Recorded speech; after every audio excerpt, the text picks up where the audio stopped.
Hello बच्चों, हमारा topic चल रहा था हेलो एल्केन। और हेलो एल्केन में हमने अब तक 8 लेक्चर कंप्लीट कर लिए हैं। ये हेलो एल्केन्स का अब नवा लेक्चर है। इसके अंदर हमें जो हेलो एरिन थी उसको बनाने की विधि हम डिस्कस कर रहे थे। अब नेक्स्ट जो मेथड है वो है पार्श्व श्रृंखला में हैलोजनीकरण।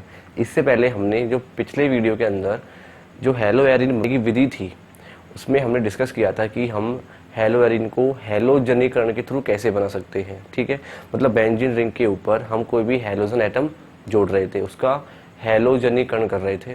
अब जो नेक्स्ट रिएक्शन है वो भी हैलोजनीकरण ही है, लेकिन इसके अंदर हमको क्या करना है, जो हैलोजनीकरण हम करेंगे मतलब जो हैलोजन एटम जोड़ेंगे अब वो सीधा बेंजीन रिंग पर नहीं जोड़ेंगे, वो बेंजीन रिंग से जुड़े किसी एल्किल समूह पर जोड़ना है।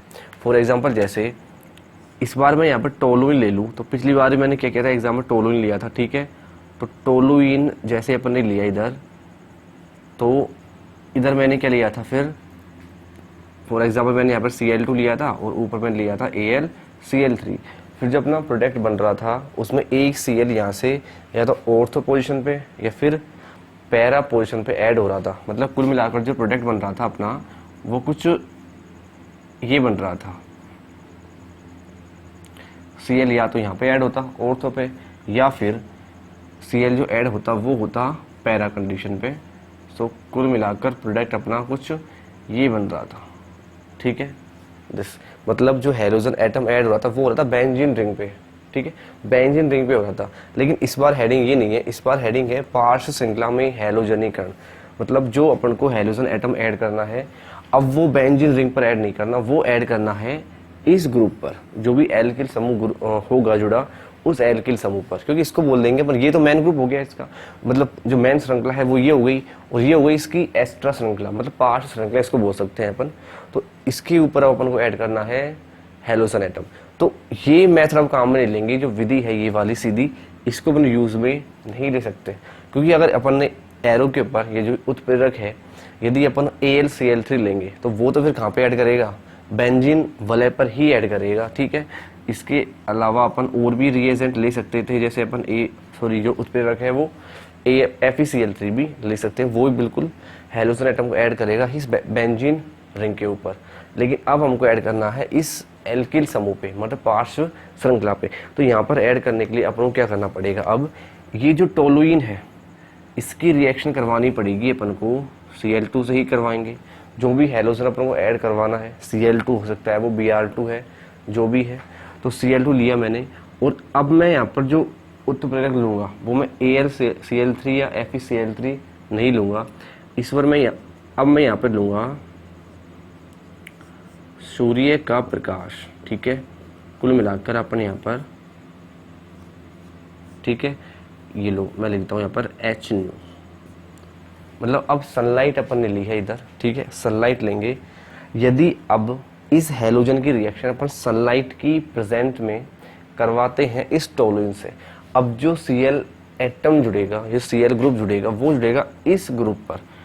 अब जो प्रोडक्ट बनेगा अपना वो बनता है CH2 और Cl आ जाएगा इधर।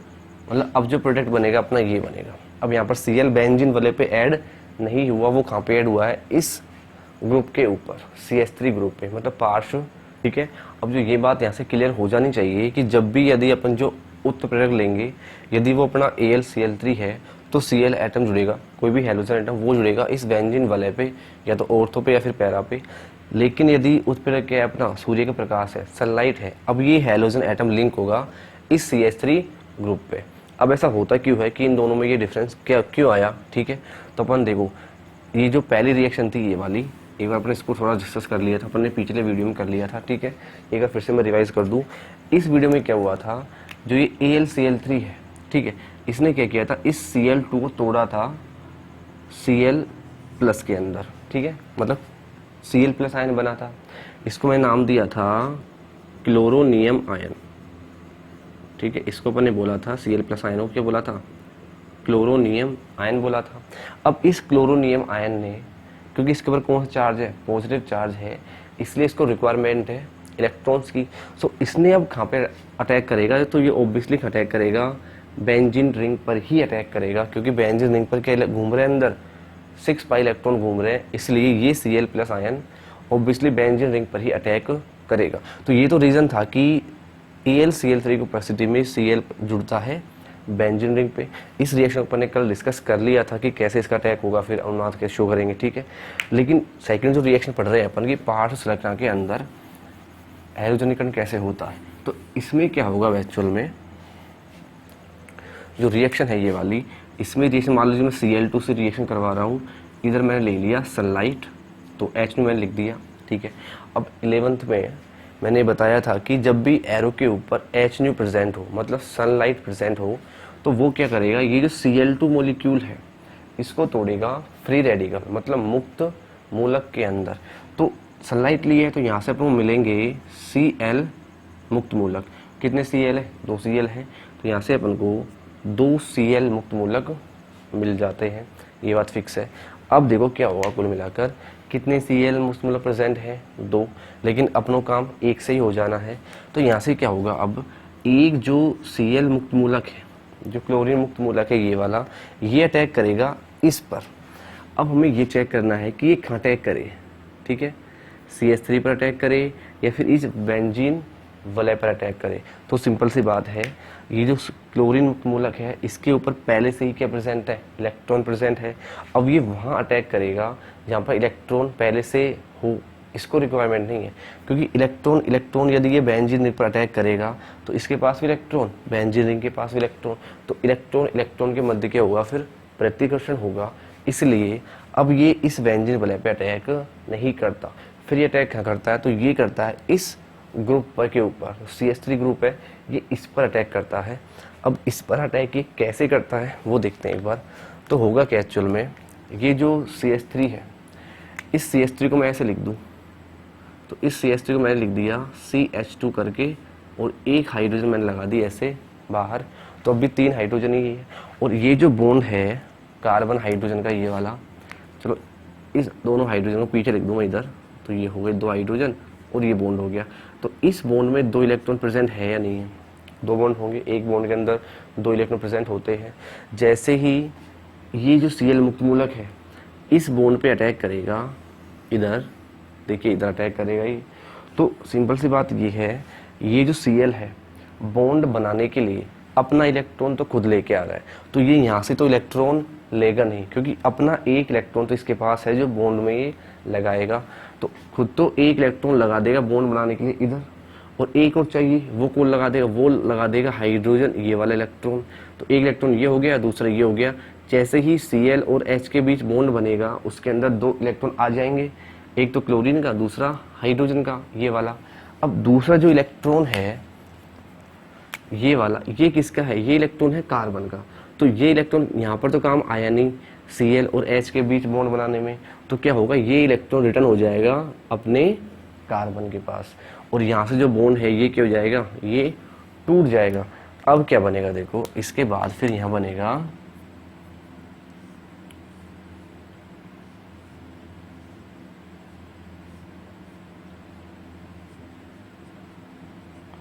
तो जैसे ही ये इलेक्ट्रॉन कार्बन के ऊपर रिटर्न होगा, कार्बन पे क्या आ जाएगा, एक इलेक्ट्रॉन आ जाएगा सिंगल। इसलिए अब ये क्या बन गया, अब ये बन गया मुक्त मूलक, ठीक है। तो सिंपल सी बात है, दूसरा मुक्त मूलक बन गया। और यहाँ से Cl और H जब बाहर निकले तो कुल मिलाकर क्या बाहर निकला, यहाँ से बाहर निकल गया HCl, ठीक है, HCl बाहर निकलेगा, हो गया क्लियर। यहाँ से HCl है वो क्या हो गया, वो बाहर, ये वाला Cl और ये वाला H, HCl बाहर निकल गया। लेकिन 2 Cl मुक्त मूलक थे, तो अभी एक और बच रहा है अपने पास में, वो यहीं पे है, उसको अपन अभी नहीं छोड़ेंगे। अब ये मुक्त मूलक बन गया। अब इसमें क्या होगा, अब इसमें होगा अनुनाद, ठीक है। देखो Cl का अटैक इसी कार्बन पर क्यों हुआ, इधर भी हो सकता था, वैसे हो जाता है, ऐसी बात नहीं है, रिपल्शन तो होगा, लेकिन फिर भी अटैक करवा देते तो यहाँ पे इतना ज़्यादा अनुनाद नहीं होता फिर, जितना अनुनाद अब यहाँ से होगा। यहाँ से एक अनुनादी स्ट्रक्चर ज़्यादा बनेगी, जबकि यदि Cl का अटैक अपन यहाँ करवाते तो यहाँ से एक अनुनादी स्ट्रक्चर कम बनती। एक रीज़न ये भी है कि Cl मुक्त मूलक का अटैक कहाँ पे होता है, इस कार्बन पे होता है। अब ये जो मुक्त मूलक बना, इसमें अपन को शो करना है अनुनाद। अब वो कैसे शो करेंगे, देखिए ये जो इलेक्ट्रॉन है सिंगल कार्बन के ऊपर, इसको यहीं पे रखना है। अब ये जो पाई बॉन्ड है नीचे बेंजीन रिंग में, ये वाला, इसमें कितने इलेक्ट्रॉन होंगे हमें पता है, इसके अंदर 2 इलेक्ट्रॉन होंगे। क्लियर। जैसे ही इस इलेक्ट्रॉन को अपन यहाँ घुमाएंगे इधर, यहाँ से एक इलेक्ट्रॉन घूमेगा इधर और एक बचा वो हो जाएगा इस कार्बन के ऊपर। क्लियर। अब क्या हुआ, इसको मैंने फिर से बनाया स्ट्रक्चर, और अब ऊपर देखिए C, इधर 2 हाइड्रोजन है तो मैंने लिख दी H2। क्लियर। जैसे ही ये इलेक्ट्रॉन इधर घूमा और एक इलेक्ट्रॉन नीचे से घूमा, कितने हो गए इलेक्ट्रॉन, 2। तो कुल मिलाकर यहाँ पे क्या बन गया, इधर बन गया डबल बॉन्ड। ये वाले बॉन्ड अपना ऐसे कैसे लगा देंगे, इनको छेड़ना ही नहीं है। अब जो ये इलेक्ट्रॉन इधर आया था कार्बन के ऊपर, वो मैंने लगा दिया कुछ ये, पहले ये सिंगल इलेक्ट्रॉन इस कार्बन के ऊपर था, अब आ गया इस कार्बन के ऊपर, तो हुआ अनुनाद। अब अगले स्टेप में क्या होगा, ये जो बॉन्ड है इसके अंदर भी कितने इलेक्ट्रॉन होंगे, 2 इलेक्ट्रॉन होंगे। तो ये इलेक्ट्रॉन घूमेगा इधर से यहाँ, और इसमें से जो एक इलेक्ट्रॉन है वो जाएगा इधर और एक आ जाएगा घूम के ये वाले कार्बन के ऊपर, जैसे बिल्कुल यहाँ पे हुआ है, बिल्कुल सेम करना है। अब फिर क्या बनेगा,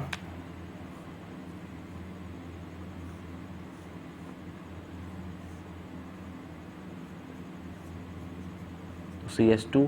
अब एक डबल बॉन्ड यहाँ बन गया, दूसरा यहाँ, और ये इलेक्ट्रॉन इधर घूम के आया तो यहाँ पर क्या आ गया, सिंगल इलेक्ट्रॉन। तो मुक्त मूलक है वो, उसकी स्ट्रक्चर चेंज हो गई, अनुनाद हो रहा है।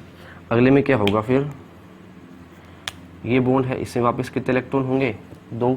तो एक इलेक्ट्रॉन तो ये रहा, ये यहाँ डबल बॉन्ड बनाएगा तो यहाँ से एक इलेक्ट्रॉन ये आ जाएगा और ये वाला इलेक्ट्रॉन घूम के चल जाएगा इस कार्बन के ऊपर। ठीक है। तो अब जो नेक्स्ट स्ट्रक्चर बनती है अनुनाद की, वो हो जाएगी कुछ ये वाली। ठीक है। एक डबल बॉन्ड यहाँ बन गया, दूसरा यहाँ बन गया, मुक्त मूलक यहाँ पे आ गया और CH2। क्लियर, ये हो गया। अब अगले स्टेप में जो बॉन्ड इधर बना था ये वाला, ठीक है, उसके अंदर कितने इलेक्ट्रॉन, अगेन 2 इलेक्ट्रॉन होंगे। तो एक इलेक्ट्रॉन ये रहा, तो ये बनाएगा इधर बॉन्ड और यहाँ से एक इलेक्ट्रॉन घूम के यहाँ, और एक इलेक्ट्रॉन वापस पहुँच जाएगा इस कार्बन के ऊपर। तो कुल मिलाकर जब अपन इसको बनाएंगे तो कुल मिलाकर अपनी यही स्ट्रक्चर वापस बन जाती है, मतलब घूम घाम के वापस वही क्या आ जाएगी, स्ट्रक्चर आ जाती है।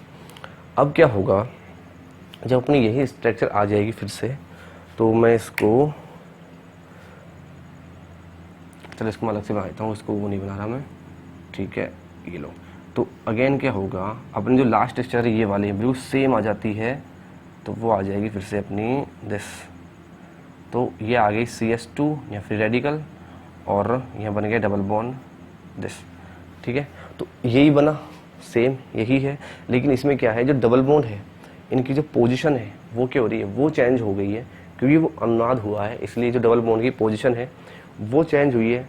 उससे कोई फ़र्क नहीं पड़ रहा कि इसमें कोई डिफरेंट है। ठीक है, कोई डिफरेंट नहीं है, कंपाउंड बिल्कुल सेम है, केवल डबल बॉन्ड अपन को कुछ घूमे हुए दिखाई दे रहे हैं। ठीक है। अब क्या होगा, ये जो फ्री रेडिकल है ये वाला, अपने पास 2 Cl फ्री रेडिकल थे, तो एक तो H से बाहर निकल गया, दूसरा जो Cl रेडिकल बचा वो क्या होगा, वो जुड़ जाएगा इस कार्बन के ऊपर। एक इलेक्ट्रॉन तो ये रहा कार्बन का, और दूसरा इलेक्ट्रॉन किसके पास होगा, इस Cl फ्री रेडिकल के पास होगा। दोनों जो इलेक्ट्रॉन जब मिलेंगे तो कार्बन और Cl के बीच में क्या बन जाएगा, बॉन्ड बन जाएगा। तो कुल मिलाकर जो Cl है वो कहाँ पे जुड़ेगा, वो जुड़ेगा इस कार्बन पे, ना कि इस बेंजीन वलय पे। तो कुल मिलाकर अपना जो प्रोडक्ट बनेगा इससे अब वो कुछ ये बन जाएगा। तो प्रोडक्ट हो जाएगा अपना, तो यहाँ बेंजीन रिंग पे इधर आ गया CH2Cl, तो ये बनेगा अपना प्रोडक्ट। क्लियर। तो इसके अंदर ये डिफरेंट है, जब यदि सनलाइट ले तो फिर जो रिएक्शन होती है वो होती है मुक्त मूलक, फ्री रेडिकल मैकेनिज्म। और यदि यहाँ पर क्या लेते हैं अपन, AlCl3 लेते हैं, फिर वो फ्री रेडिकल नहीं होती, फिर वो एक आयनिक रिएक्शन होती है जिसमें क्या बनता है, धनायन बनता है, Cl+, Br+, F+ जो भी बनता है वो बनता है, फिर वो मैकेनिज्म अलग होती है इससे। ठीक है। तो वहाँ पर जो प्रोडक्ट है वो फिर अलग ही बनता है। क्लियर। तो इन दोनों रिएक्शन के अंदर ये एक मेजर डिफरेंट है, जिसको अपन, अब देखो दोनों को याद कैसे करें इन दोनों को रिएक्शन को। तो यदि जब रिएक्शन पूछता है पेपर के अंदर, वो कुछ ऐसे नहीं पूछेगा, वो सीधा लिख देगा ऐसे। मान लीजिए मैंने जो रिएक्शन है उसको मैं कुछ ऐसे लिख दूँ, ये मैंने लिख दिया सीधा CH3 लिख दिया। और इसी रिएक्शन को उसने पूछ लिया कुछ इस फॉर्म में कि वो पूछ लेगा Cl2 लिया है और साथ में अपन ने लिया है AlCl3, और इधर भी उसने Cl2 ही लिया है, लेकिन इस बार क्या लिया है उसने साथ में HNO लिया है, मतलब कुल मिलाकर उसने सनलाइट ली है। अब बताइए प्रोडक्ट क्या बनेगा। तो AlCl3 लिया है तो Cl या तो ऑर्थो पे या फिर पैरा पे, मतलब बेंजीन रिंग पे ही जुड़ेगा, इसलिए इसका जो प्रोडक्ट बनेगा अब वो कुछ ये बनेगा, या तो Cl यहाँ पे या फिर Cl जुड़ जाएगा इस कंडीशन पे, कुछ ऐसा। ठीक है, तो IUPAC नाम अपने लिख सकते हैं, वो अपन ने पिछले वीडियो में डिस्कस कर लिया था कि IUPAC नाम इनके अपन कैसे लिखेंगे। ठीक है, दोनों लिख सकते हैं IUPAC या कॉमन नाम। ये हो जाएगा अपना ऑर्थोक्लोरोटोलुइन, ये हो जाएगा पैराक्लोरोटोलुइन। ठीक है, और बाकायदा IUPAC भी लिख सकते हैं, नंबरिंग कर लेंगे इधर से, तो 1 2, तो ये हो जाएगा 1 क्लोरो 2 मैथिल बेंजीन, और वो जाएगा 1 क्लोरो 4 मैथिल बेंजीन। तो IUPAC नाम अपन यहाँ पे मैं इतना नहीं लिख रहा, ठीक है, अपन ने पीछे डिस्कस कर लिया था। और ये जो रिंग है, ये वाली जो मैकेनिज्म है, इसमें क्या होगा, HNO है, सनलाइट है, तो Cl जुड़ेगा, मुक्त मूलक क्रिया में वो होगी मैकेनिज्म। अब Cl जुड़ता है इस CH3 ग्रुप पे, ना कि बेंजीन रिंग पे। ठीक है, अभी डिस्कस किया था मैकेनिज्म को। तो इसमें जो प्रोडक्ट बनेगा अपना वो बनेगा CH2Cl। ठीक है, तो मेन जो प्रोडक्ट है उसको ही बनाना है, अपने को साइड प्रोडक्ट बनाने की आवश्यकता नहीं है। लेकिन जब भी पेपर में ऐसे रिएक्शन लिखें तो उनके नाम अपन को जरूर लिखने हैं, कंपाउंड के जो प्रोडक्ट बनेगा उसका नाम जरूर लिखना है। क्लियर, दैट इज वो मस्ट है कि कंपाउंड का नाम क्या होगा। ठीक है, वो अपन को लिखना ही पड़ेगा, तभी फुल नंबर मिलते हैं पेपर के अंदर ऑर्गेनिक रिएक्शंस के, अदरवाइज नंबर काट लिए जाते हैं फिर। अब वो 1 नंबर काटे, आधा नंबर काटे, लेकिन नंबर काटते जरूर हैं फिर यदि अपन ने प्रोडक्ट के नाम नहीं लिखे हैं तो। ठीक है, तो ये थी रिएक्शन। अब जो नेक्स्ट रिएक्शन है वो है एनिलीन से। ठीक है, अब एनिलीन से रिएक्शन कैसे करवानी है, या फिर जो डाईएजोनियम साल्ट है वो क्या होता है, वो सब कुछ हम इसी रिएक्शन में पढ़ेंगे। क्लियर, तो इससे पहले एक एग्जांपल हो रहा है इसी रिएक्शन का, देखिए वो कर लेते हैं एक बार। अभी जो मैंने रिएक्शन ली थी ये वाली जस्ट, कि बेंजीन जो रिंग है, ठीक है, टोलुइन है, इसकी रिएक्शन करवा लेते हैं Cl2 से HNO की प्रेजेंस में। ठीक है, तो यहाँ पर भी 2 केस पॉसिबल है। ठीक है, 2 केस ये हो सकते हैं कि वो एक तो करवा दे ये वाली रिएक्शन, और एक वो करवा दे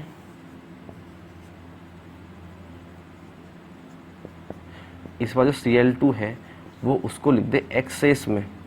एक्सेस का मतलब अधिक मात्रा में लिख दे। आधिक्य का मतलब है नीचे वाली रिएक्शन में Cl2 बहुत ज़्यादा मात्रा में है, ऊपर वाली में वो लिमिटेड है। जब भी आधिक्य लिखा हुआ मिल जाए और एक तरफ आधिक्य लिखा हुआ ना मिले, तो देखो एक ही कंपाउंड से 2 प्रोडक्ट कैसे बनाते हैं। फिर आधिक्य का मतलब ये है जितने भी H है इधर सबको हटाना है और उनकी जगह Cl लगा देना है। तो क्योंकि रिएक्शन कई बार होगी, फिर ये ऐसे जुड़ता जाएगा, Cl जुड़ता ही जाएगा जब तक पूरे H नहीं हट जाते, तो कुछ ये कंपाउंड बनता है। जितने हाइड्रोजन सारे हटा देने हैं, यदि आधिक्य में है तो बहुत सारे Cl है, जब तक H पूरे नहीं हट जाते जब तक Cl जुड़ते ही जाएंगे, रिएक्शन होती ही जाएगी। लेकिन यदि कुछ भी नहीं लिखा तो अपन को केवल एक हाइड्रोजन निकालना है, ये ध्यान रखना है। क्लियर, तो 2 हाइड्रोजन ऐसे कैसे रहने देंगे, केवल एक हाइड्रोजन ही अपन को निकालना है, ये मस्ट है, इम्पोर्टेंट है। आधिक्य का लिखना, आधिक्य लिखा हुआ है तो सारे हाइड्रोजन निकाल देने हैं। ठीक है, तो ये थी हैलोजनीकरण रिएक्शन। अब नेक्स्ट रिएक्शन है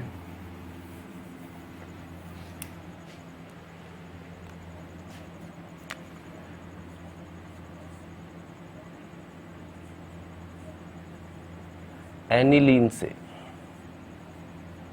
ठीक है, एनिलीन से इसको भी अपन सब हेडिंग कर सकते हैं डाईएजोनियम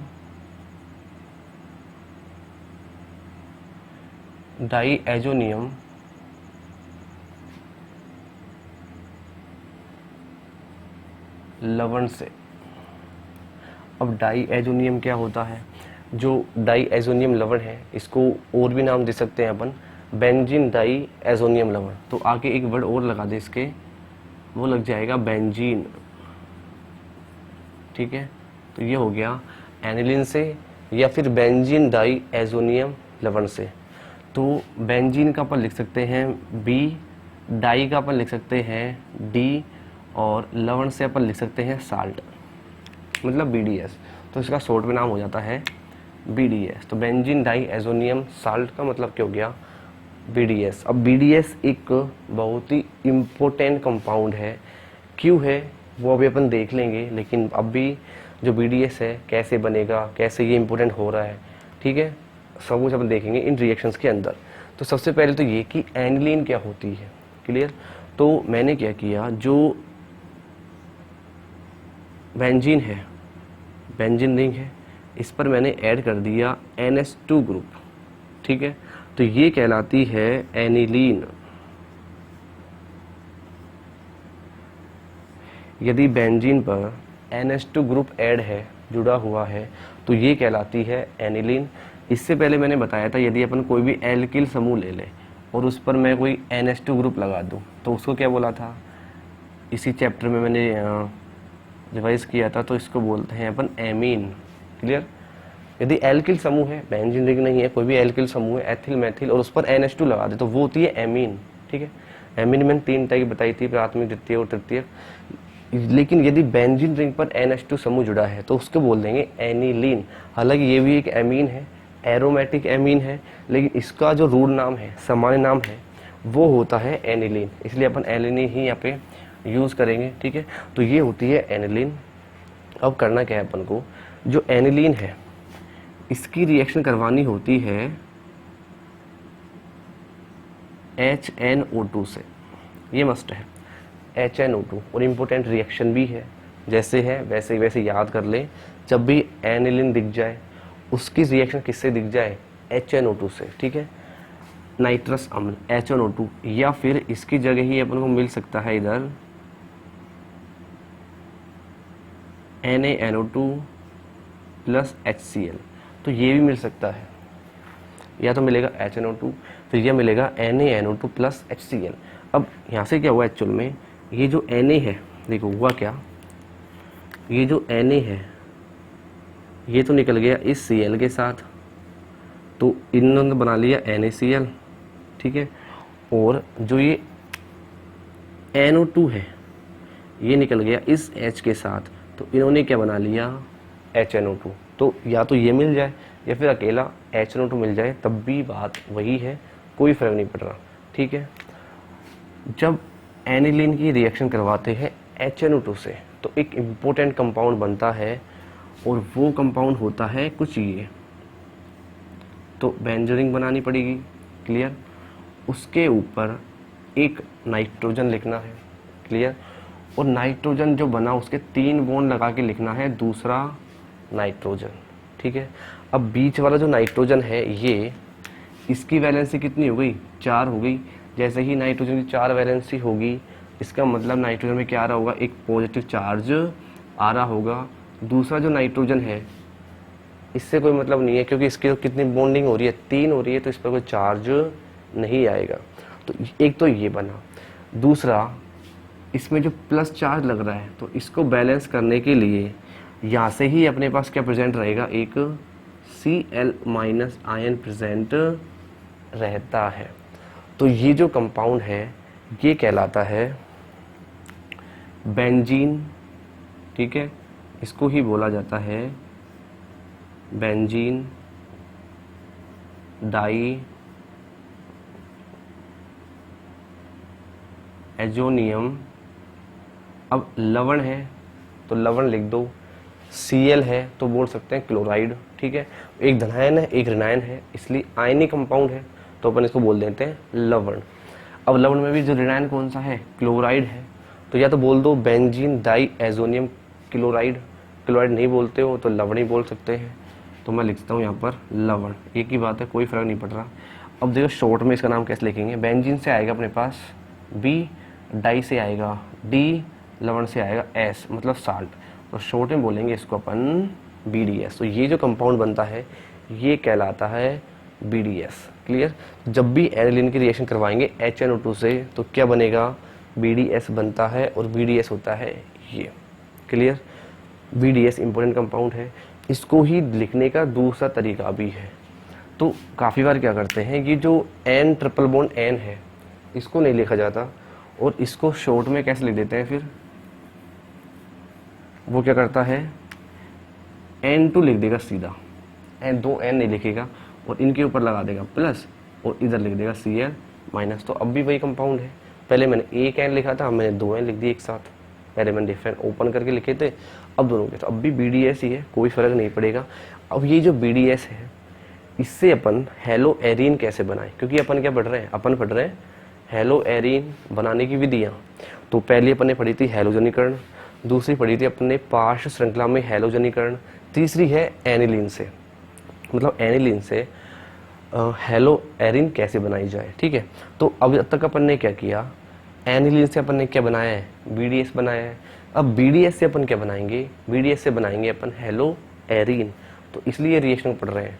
तो एनिलीन से अपन डायरेक्ट हेलो एरीन नहीं बना रहे, पहले अपन ने क्या किया, हेलो जो एनिलीन है इसको चेंज किया किसके अंदर, BDS के अंदर। अब BDS से को अपन किस में चेंज करेंगे, हेलो एरीन्स के अंदर। तो ये तरीका है BDS बनाने का, इम्पोर्टेंट है, याद कर लेना चाहिए इसको। ठीक है, तो BDS बन गया। अब BDS से अपन को बनाना है हेलो एरीन। तो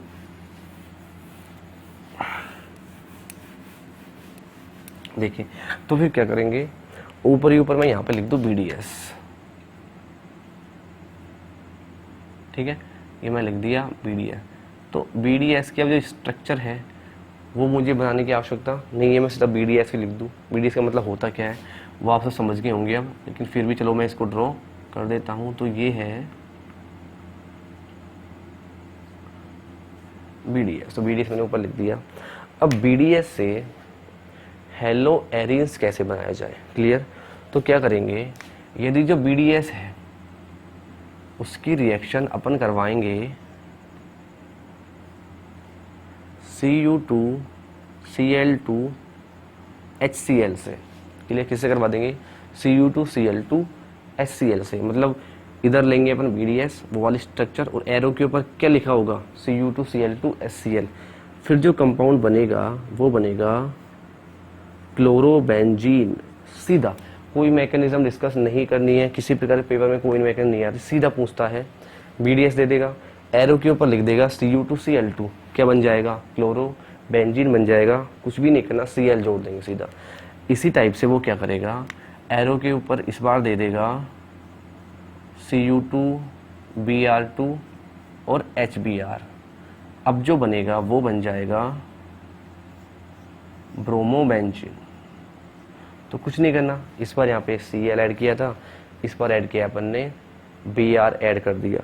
इसी टाइप से अब वो क्या करेगा, इनको छोड़िए, सीधा लिख देगा कॉपर पाउडर, मतलब कॉपर चूर्ण लिख देगा सीधा एरो के ऊपर, और इधर लिख देगा BDS लिखेगा, एरो लगाएगा, उसके ऊपर लिख देगा कॉपर चूर्ण। इससे भी क्या बनेगा, फिर इससे भी जो प्रोडक्ट बनता है वो बनता है क्लोरोबेंजीन। जो Cl आता है वो ये वाला Cl ही है। ठीक है, तो वो Cl सीधा ऐड हो जाएगा, यहाँ से N2 बाहर निकल जाती है, तो क्लोरोबेंजीन प्रोडक्ट बनता है। थर्ड में वो क्या करेगा, नेक्स्ट रिएक्शन में पोटेशियम आयोडाइड से रिएक्शन करवा देगा।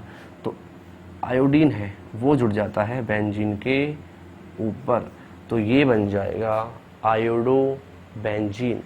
तो हेलो एरीन तो बन रहा है, हेलो एरीन है, ये क्लोरोबेंजीन है, ये ब्रोमोबेंजीन है, ये क्लोरोबेंजीन है, वो आयोडोबेंजीन है। तो हेलो एरीन बने किससे बने, BDS से बने। और BDS किससे बना था, BDS बना था एनिलीन से। ठीक है, तो जो BDS बना था वो बना था किससे, एनिलीन से। और एनिलीन से कैसे बनाया था, किसकी रिएक्शन करवाई थी, इधर HNO2 से। ठीक है, HNO2 लिया था तो क्या बन गया, BDS बन गया था। और फिर BDS की रिएक्शन अपन इतनी सारी करवा सकते हैं, तो अपने ये हेलो एरीन बन जाते हैं। अब देखिए इधर, यदि अपन Cu2Cl2 और Cu2Br2 लेते हैं तो इन दोनों रिएक्शंस को मिला के बोला जाता है सैंड मेयर रिएक्शन। ठीक है, तो ये वाली रिएक्शन और ये वाली रिएक्शन है सैंड मेयर अभिक्रिया।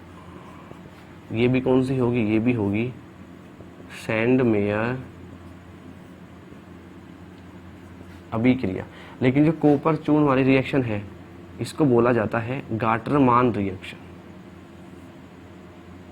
गाटरमान अभिक्रिया, ठीक है। ये दोनों यहाँ पर Cu2Br2 है, Cu2Cl2 है, सैंडमेयर रिएक्शन है।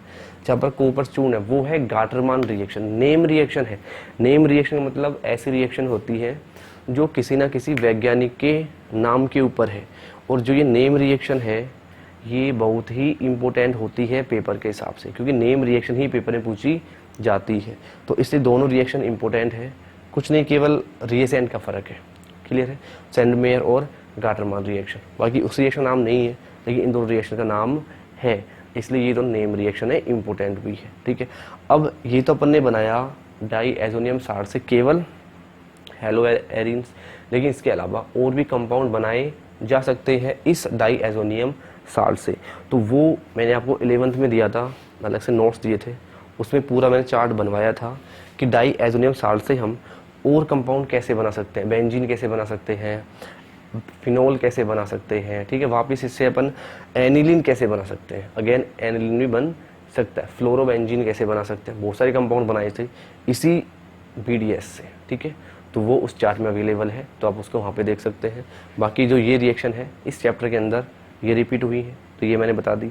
अब जो नेक्स्ट रिएक्शन है इसमें वो है फिर हुंस-डीकर रिएक्शन, ठीक है। हुंस-डीकर रिएक्शन पहले भी आ चुकी है, जो अपन ने बनाया था हेलो एल्केन को, ठीक है। हेलो एल्केन को बनाने में भी अपन ने हुंस-डीकर जो रिएक्शन थी उसको काम में लिया था। अब इससे ही अपन बनाएंगे अब नेक्स्ट कि जो ब्रोमोबेंजीन है वो कैसे बनाई जाए, हुंस-डीकर रिएक्शन थी। सो इसके लिए क्या करना पड़ेगा अपन को, सबसे पहले अपन ने उधर क्या किया था हेलो एल्केन में, जब अपन ने हुंस-डीकर रिएक्शन पढ़ी थी तो उसमें अपन ने ये कर रहे थे, कोई भी जो कार्बोक्सिलिक एसिड था, ठीक है, उसका अपन ने क्या लिया था, उसका सिल्वर लेवल लिया था और उसकी रिएक्शन करवा दी थी किससे, Br2 से, किसकी प्रेजेंस में, CCl4 की प्रेजेंस में। तो क्या हो रहा था, यहाँ से Ag और यहाँ से एक Br तो बाहर निकल रहे थे, मतलब बाहर क्या निकल रहा था, AgBr बाहर निकल रहा था, और यहाँ से क्या बाहर निकल रही थी, CO2, तो एक प्लस CO2 बाहर निकल रही थी, और एक जो Br था वो जुड़ रहा था ये वाले कार्बन पर, तो इधर बन जा रहा था CH3Br, मतलब हेलो एल्केन बन रहा था, ठीक है। अब अपन को हेलो एल्केन तो बनाना नहीं है, अपन को बनाना है हेलो एरीन। हेलो एरीन का मतलब अपन को जो बेंजीन रिंग है उस पर क्या ऐड करना है, उस पर ऐड करना है ब्रोमीन, क्योंकि हुंस-डीकर है तो Br2 से रिएक्शन करवाई जाती है हुंस-डीकर के अंदर। तो ब्रोमीन से फिर क्या बनेगा, तो उस बार अपन यहाँ पर एल्किल समूह नहीं लेंगे, अब जो कार्बोक्सिलिक अम्ल का जो अपन वो लेंगे सिल्वर लवण, वो एरोमेटिक होना चाहिए, ठीक है।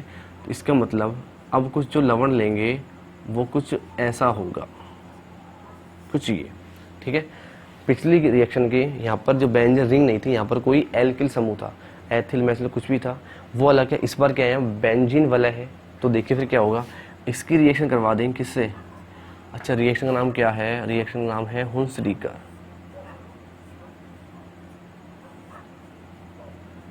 ठीक है, हुंस-डीकर अभिक्रिया। हेलो एरीन बनाने की ये नेक्स्ट विधि है एनिलीन के बाद, ठीक है। तो इसमें क्या देंगे फिर, कोई भी जो एरोमेटिक कार्बोक्सिलिक एसिड है उसका क्या ले लेंगे, सिल्वर लवण ले लेंगे, क्लियर। उसकी रिएक्शन करवा देंगे Br2 से, किसकी प्रेजेंस में, CCl4 की उपस्थिति में रिएक्शन करवा देते हैं।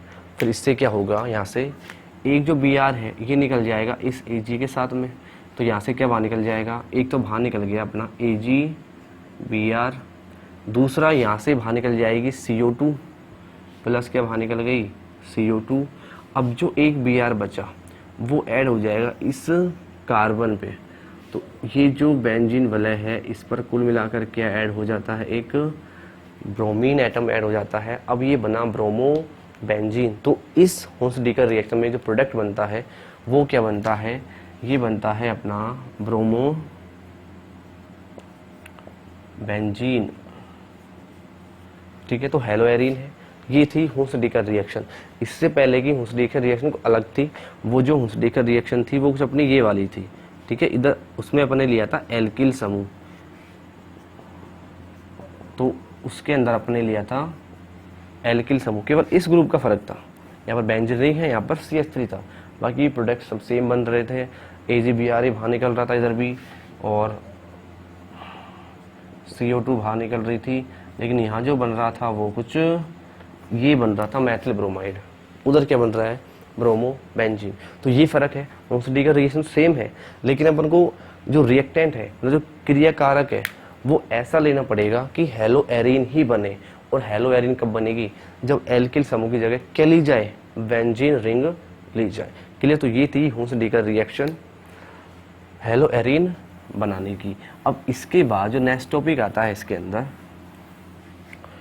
वो है इसका भौतिक गुण, मतलब हेलो एरीन के भौतिक गुण क्या है। ठीक है।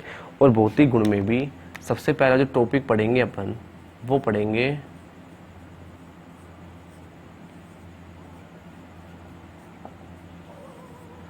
क्वथनांक VP। ठीक है। क्वथनांक की बात करते हैं सबसे पहले।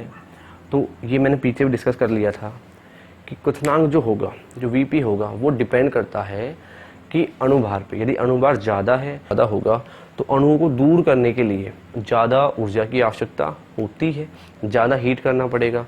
और ज़्यादा हीट करना पड़ेगा तो फिर कहीं ना कहीं जो ताप का मान आएगा वो भी ज़्यादा आएगा, इसलिए VP क्या हो जाता है, ज़्यादा हो जाता है। तो कुल मिलाकर सीधा जो क्वथनांक है VP है, वो डायरेक्टली प्रोपोर्शनल होता है अणुभार के। तो ये बात तो अपन को बिल्कुल रट लेनी है। अब हेलो एरीन की बात कर रहे हैं क्वथनांक के अंदर, तो मैं यहाँ पर 4 एग्जांपल ले लूँ।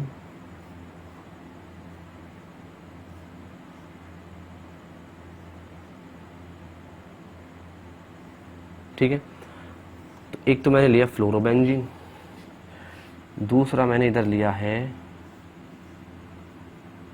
क्लोरोबेंजीन, नेक्स्ट है ब्रोमोबेंजीन, और अगला है आयोडोबेंजीन। तो 4 हेलो एरीन मैंने लिए हैं। ठीक है। अब हमें ये पता है कि सबसे ज़्यादा जो अणुभार है वो किसका होगा, वो होगा आयोडीन का, फिर ब्रोमीन का, फिर क्लोरीन का, और सबसे कम फ्लोरीन का। बाकी बेंजीन तो समान है, दो चारों के अंदर हैलोजन एटम डिफरेंट है। तो हैलोजन एटम में सबसे ज़्यादा अणुभार किसका हुआ, आयोडीन का। तो कुल मिलाकर सबसे ज़्यादा जो अणुभार हो रहा है वो हो रहा है इस एग्जाम्पल का।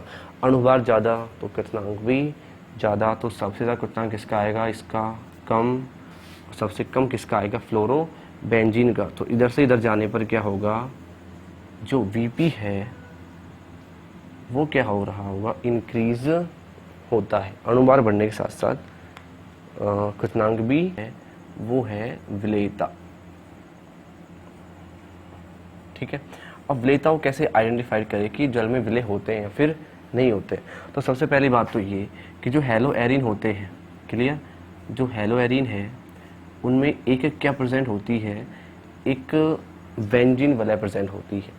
और यह हमें पता है कि जो बेंजीन है वो कैसी है, वो एक कार्बनिक भाग होता है। ठीक है। ये हम जानते हैं कि जो बेंजीन है वो अपने आप में ही एक क्या है, एक कार्बनिक पार्ट है, कार्बनिक भाग है। और यदि कार्बनिक भाग है तो कहीं ना कहीं ये जल में विलय नहीं होती, क्योंकि हाइड्रोकार्बन जनरली कैसे होते हैं, वो जल में विलय नहीं होते। ठीक है। तो बेंजीन जल में घुलती नहीं है। अब जब बेंजीन ही इसमें एक इतना बड़ा समूह प्रेजेंट है बेंजीन का, तो ये क्या करेगा, इसको जल में घुलने नहीं देगा। तो जनरली जो हेलो एरीन्स हैं वो जल में विलय नहीं होती।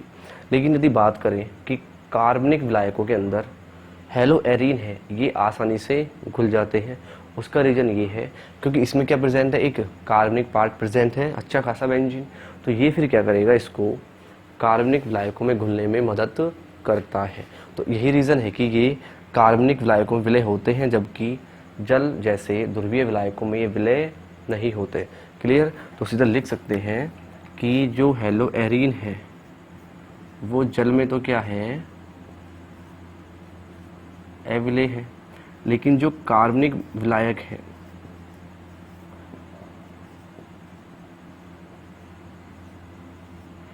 कार्बनिक विलायकों में ये क्या होते हैं, ये विलय होते हैं। तो ये थी इसकी सोलिबिलिटी। अब इसके बाद जो नेक्स्ट रिएक्शन है वो है हेलो एरिन्स की रासायनिक अभिक्रियाएं। ठीक है, हेलो एरिन्स हैं वो रासायनिक अभिक्रियाएं कौन कौन सी शो करते हैं। जैसे अपन ने जो हेलो एल्केन थे उनकी 4 प्रकार की रासायनिक अभिक्रियाएं डिस्कस की थी। अब डिस्कस करेंगे अपन हेलो एरीन की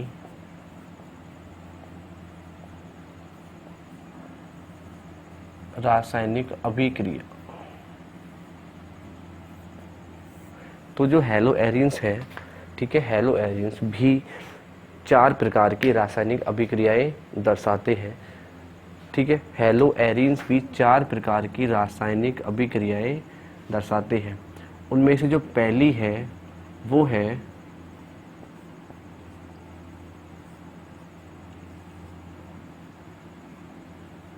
बेंजीन वलय की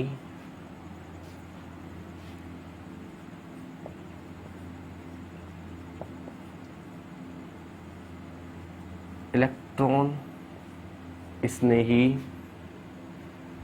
प्रतिस्थापन अभिक्रिया।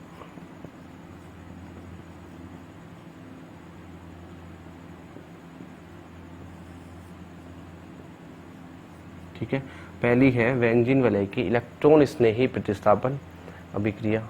सेकंड है वो है धातुओं से अभिक्रिया।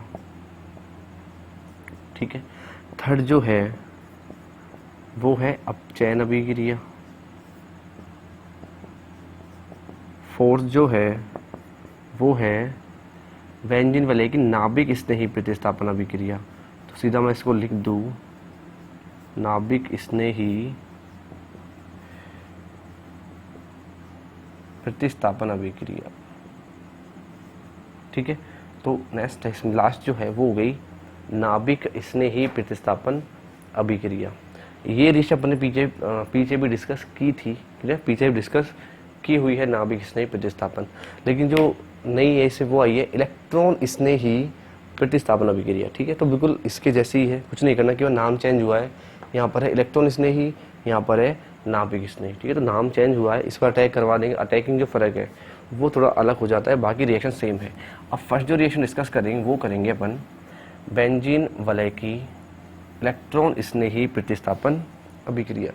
अब ये होती क्या है, पहली बात तो ये, तो इसको समझने के अपन क्या करते हैं,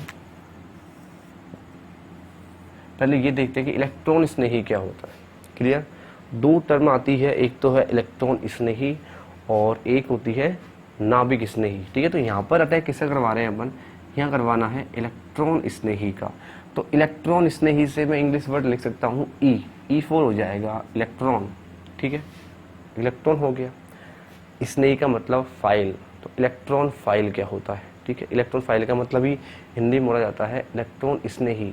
कोई भी ऐसी स्पीसीज है कोई भी ऐसी जिसको किससे स्नेह हो, इलेक्ट्रॉन से स्नेह हो।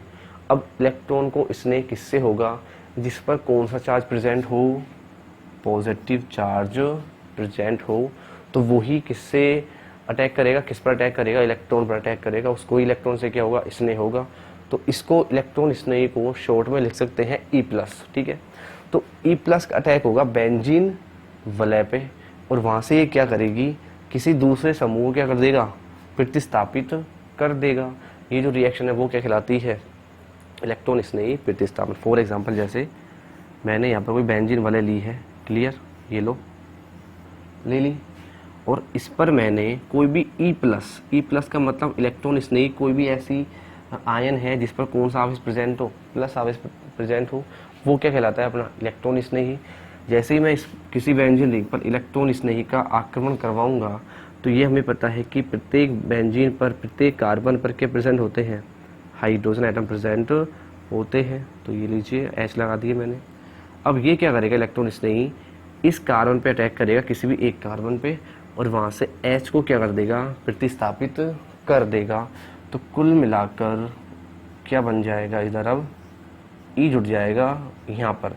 तो E ने क्या किया, यहाँ से हाइड्रोजन का प्रतिस्थापित कर दिया, तो ये कहलाती है प्रतिस्थापन अभिक्रिया। लेकिन प्रतिस्थापन किसने किया है? इलेक्ट्रॉन स्नेही ने किया है, इसलिए ये रिएक्शन कहलाती है इलेक्ट्रॉन स्नेही प्रतिस्थापन अभिक्रिया। रिएक्शन हुई कहाँ पे है? बेंजीन वलय पे, तो इसलिए बोल सकते हैं बेंजीन वलय की इलेक्ट्रॉन स्नेही प्रतिस्थापन अभिक्रिया। एक बात तो ये, दूसरी बात ये है कि इलेक्ट्रॉन स्नेही प्रतिस्थापन अभिक्रिया ही क्यों? बेंजीन वलय की नाभिक स्नेही प्रतिस्थापन अभिक्रिया क्यों नहीं? तो वो भी समझ लेते हैं। देखो नाभिक स्नेही क्या होगा? नाभिक स्नेही का मतलब कोई भी ऐसी स्पीसीज होगी जिस पर कौन सा चार्ज होगा? नेगेटिव। जिस पर, अब जब नाभिक को बोलते हैं न्यूक्लियस, तो ये हो जाएगा नाभिक स्नेही का मतलब हो गया न्यूक्लियोफाइल। तो न्यूक्लियस को लिख देंगे अपन NU से, उस पर कौन सा चार्ज होगा? माइनस।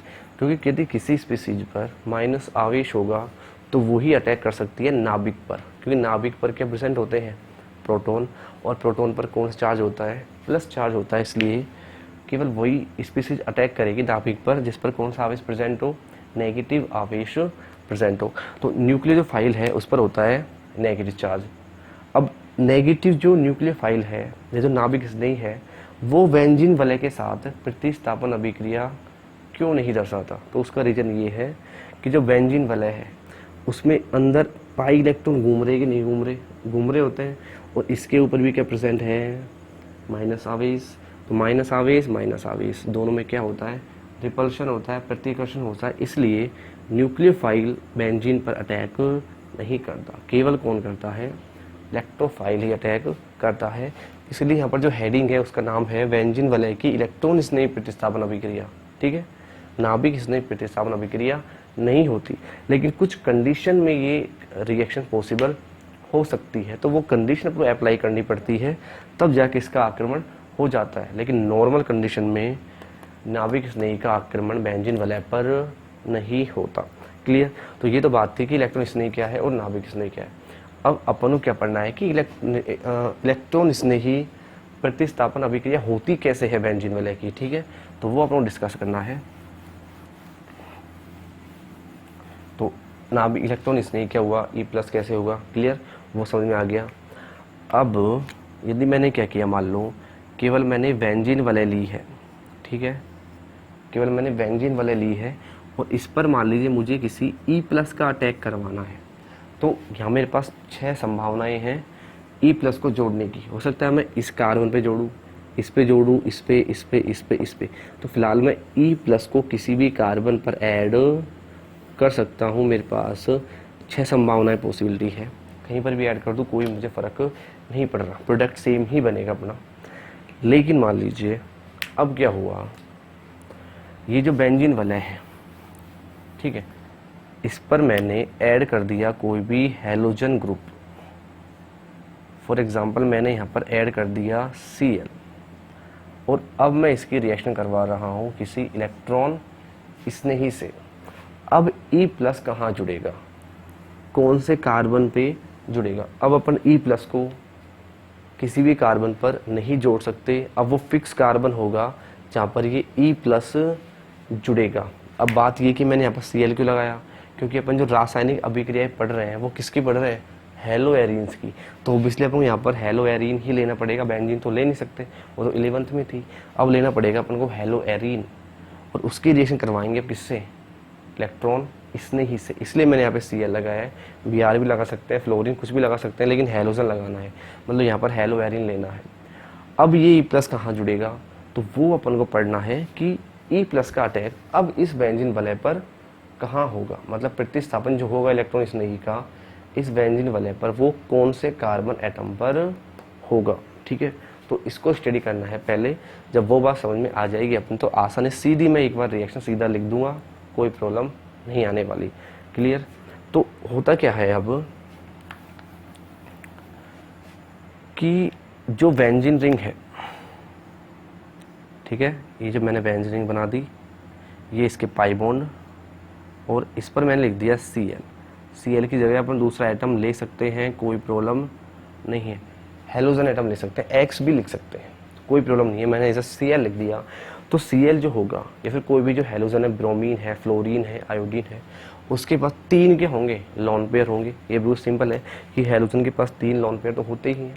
और ये बात मैंने पिछले वीडियो में बताई थी कि जब भी लोन पेयर सिंगल बॉन्ड फिर डबल बॉन्ड आ जाए, फिर सिंगल बॉन्ड फिर डबल बॉन्ड आ जाए, मतलब एकांतर क्रम में चल रहे हैं डबल बॉन्ड और सिंगल बॉन्ड, तो ऐसे कंपाउंड के अंदर अनुनाद पॉसिबल हो जाता है। और जब यदि अनुनाद पॉसिबल हो जाए तो फिर ऐसा कंपाउंड अनुनाद करता ही है, क्योंकि उसको क्या मिलता है, स्थायित्व मिलता है, उसकी एनर्जी घटती है, वो अनुनाद करेगा ही करेगा।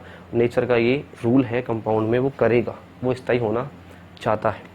तो अब ये क्या करेगा, ये जो लोन पेयर है वो घूमेगा इधर, ठीक है, तो ये बॉन्ड कहाँ घूम जाएगा, इधर। क्लियर। अब नेक्स्ट जो बनेगी स्ट्रक्चर वो क्या बनती है वो देखते हैं एक बार। तो यहाँ पर क्या आ गया माइनस, ये मैंने लगा दिया Cl, बाकी के 2 लोन पेयर मैंने ये लगा दिए। ये लोन पेयर आ गया था इधर, तो यहाँ पर क्या बन गया, डबल बॉन्ड बन गया। बाकी ये डबल बॉन्ड ये रहे ऐसे के ऐसे। क्लियर। ये डबल बॉन्ड घूमा यहाँ, तो यहाँ पर क्या आ गया, माइनस आ गया। देखो सिंपल तरीका है बनाने का। आगे क्या होगा, अब ये जो माइनस चार्ज है ये घूमेगा इधर, और यहाँ से ये डबल बॉन्ड टूट के आ जाएगा यहाँ।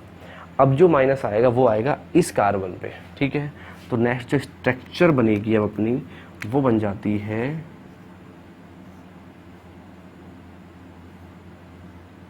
कुछ ये। तो एक डबल बॉन्ड यहाँ बन गया, दूसरा ये रहा।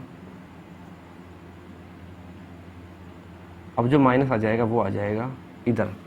अच्छा, इस स्ट्रक्चर अंदर अभी कुछ गड़बड़ी है, और वो क्या है देखें एक बार। अच्छा, जब भी लोन पेयर इधर से इधर घूमेगा इधर, तो मैंने बताया है कि जब भी लोन पेयर किसी एटम से घूमता है तो हमेशा उस एटम पर क्या आता है, प्लस। क्योंकि Cl ने अपना लोन पेयर दिया है तो इसको एक इलेक्ट्रॉन की क्यों जाता है, लॉस हो जाता है, इसलिए इस Cl पर क्या आ जाएगा, प्लस। सॉरी, इसको मैं लगाना भूल गया था। क्लियर। तो यहाँ पर क्या आ जाएगा, प्लस। अब नेक्स्ट स्टेप में क्या होगा, फिर ये माइनस चार्ज घूमेगा इधर, और यहाँ से ये पाई बॉन्ड टूट के इस कार्बन पे आ जाएगा। तो फिर अगली जो स्ट्रक्चर बनेगी अनुनादी, वो क्या हो जाती है, वो बन जाएगी कुछ ये वाली।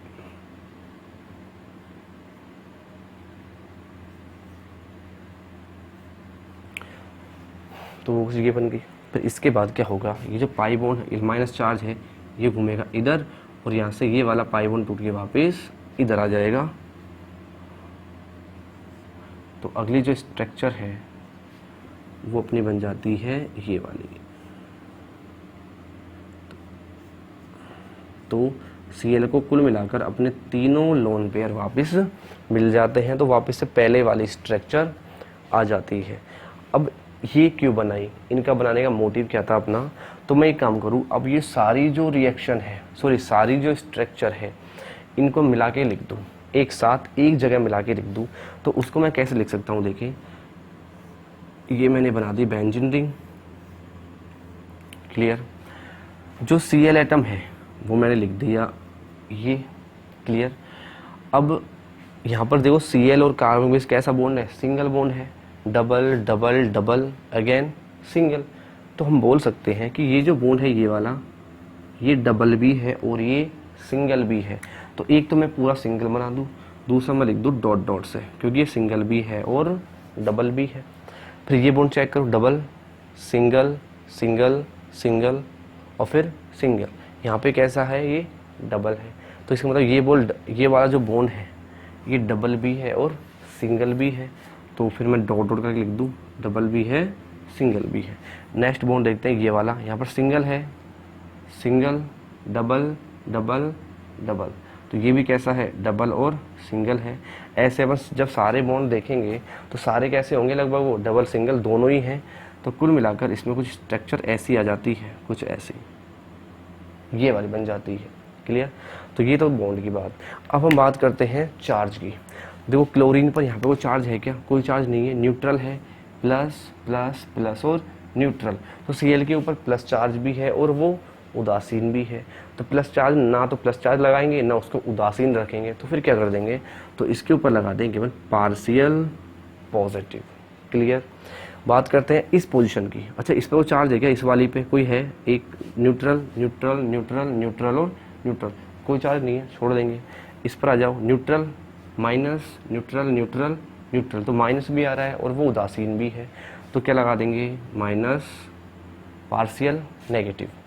ऐसे ही इसको चेक करते हैं, neutral neutral neutral neutral neutral, कोई चार्ज नहीं है, छोड़ देंगे, पैरा पे आ जाओ, न्यूट्रल न्यूट्रल नेगेटिव, फिर न्यूट्रल न्यूट्रल, तो यहाँ भी क्या लगा देंगे, पार्शियल नेगेटिव। इसी प्रकार यहाँ भी क्या आ जाएगा, पार्शियल नेगेटिव। कुल मिलाकर ये जो स्ट्रक्चर बनी है ये कहलाती है अनुनादी संकर। ठीक है, ये जो स्ट्रक्चर है ये कहलाता है अनुनादी संकर। अब क्या हुआ, Cl ने क्या किया, अपना लोन पेयर डोनेट किया है, किसको, बेंजीन रिंग को।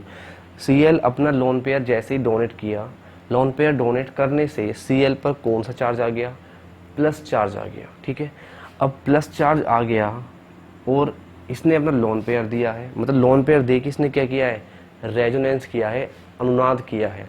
लेकिन अनुनाद से Cl पर कौन सा एटम, कौन सा चार्ज आ गया, प्लस चार्ज आ गया, इसलिए इसे बोला जाता है हैलोजन एटम का प्लस आर प्रभाव।